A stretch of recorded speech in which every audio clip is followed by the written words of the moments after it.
This is Debbie, and welcome to my Offbeat journey to becoming a full-time location-independent freelancer. I'll be sharing my tips and tricks as well as the realities of this offbeat lifestyle.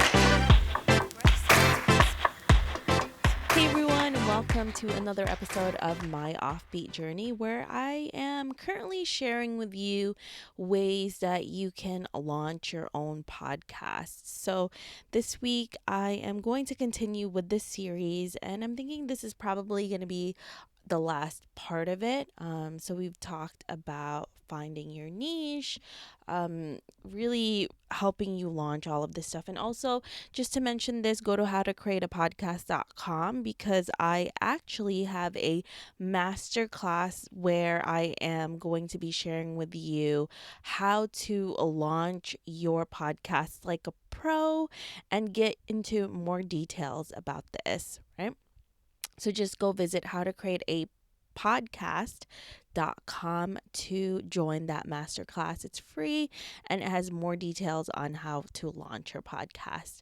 So today we're going to talk about something that most people want to know about is how to make money with podcasting. Yes, I already hear your mind going, oh my goodness, that's really what I wanted to learn about when it comes to podcasting, aside from launching and all that stuff, is how can I actually create income from this? So I tell people this all the time. Obviously, when you're starting, yes, it's not about the money. You obviously need to make sure that you're doing a good job.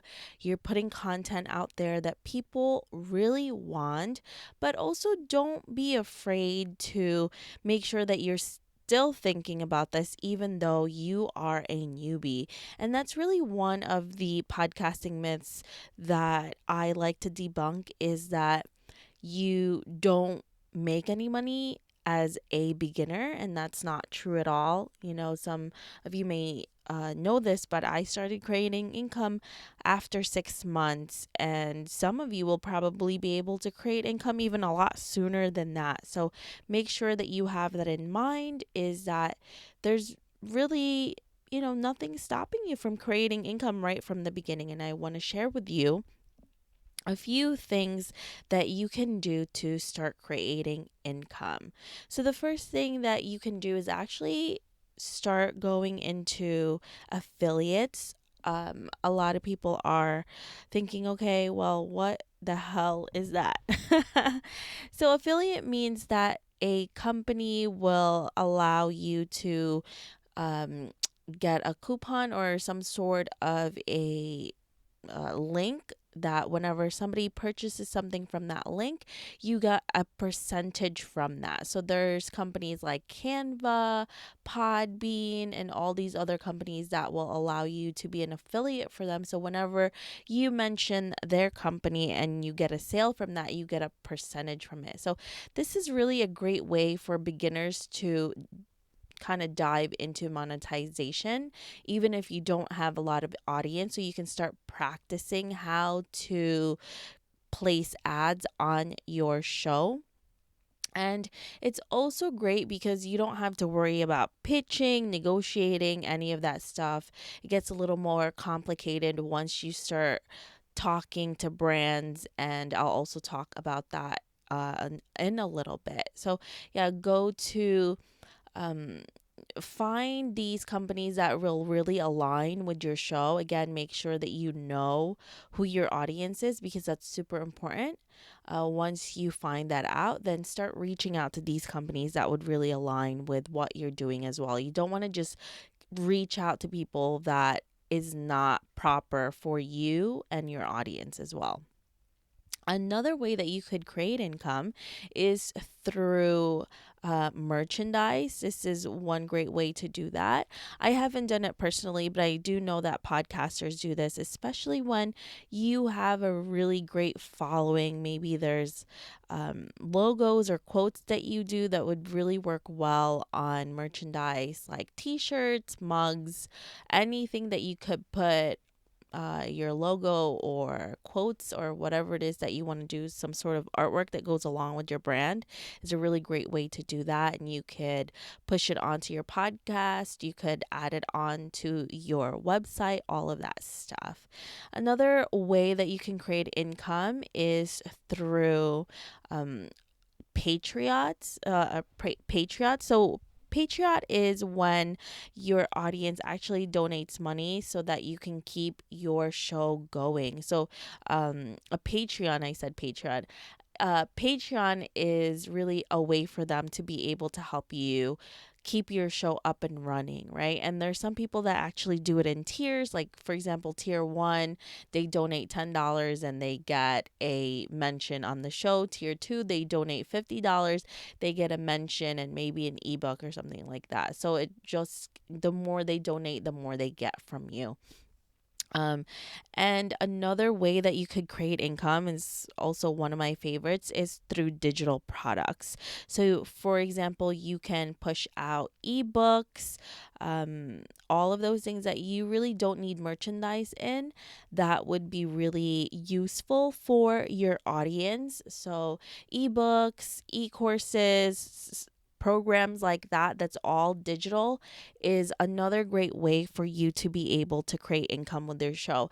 Again, you have to really know your audience in order to give them anything that you want them to purchase. Even with a Patreon, you have to make sure that you really understand what your audience wants so that you can give them what they need.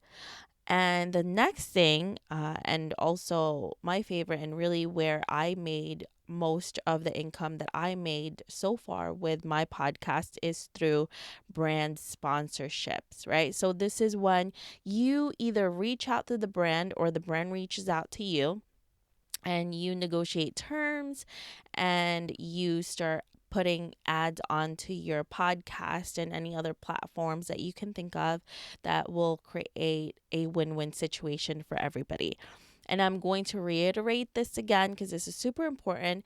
That is why understanding your audience is super crucial, and knowing their pain points, because when you're reaching out to brands, you want to make sure that it's a win-win for them, that they're going to be reaching an audience that actually wants their product, and you will be able to make sure that you're creating as much income as you can because there is a need for it, right? So then you reach out to them, you create a template, a personalized one for this brand, and make sure you let them know why your company, your brand, your audience will be a perfect match for their product, right? You don't ever want to send out mass emails. That's a big no-no. So just make sure that it's all personalized and you have a really good understanding of why the two of you will be a great fit for each other.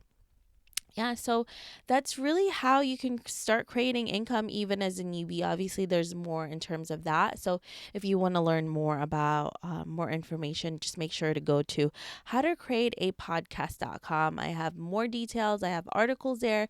I'm also putting up my masterclass there that you can register to and watch the video that I have put up for that. And there's more information on launching and monetizing, finding the right niche for your podcast, and so forth. And I'm really excited to be sharing that with you all. So thank you guys for listening to this episode, and I can't wait to talk to you next time about my offbeat journey. We'll talk more about what's happening, what's going on, and I'm really excited to hear about you. And if any of you are starting your own podcast, make sure to reach out to me.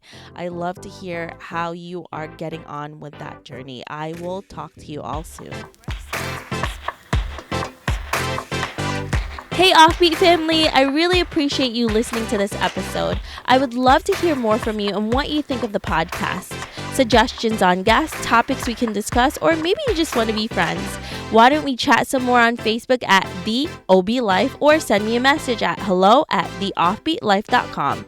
I can't wait to hear from you.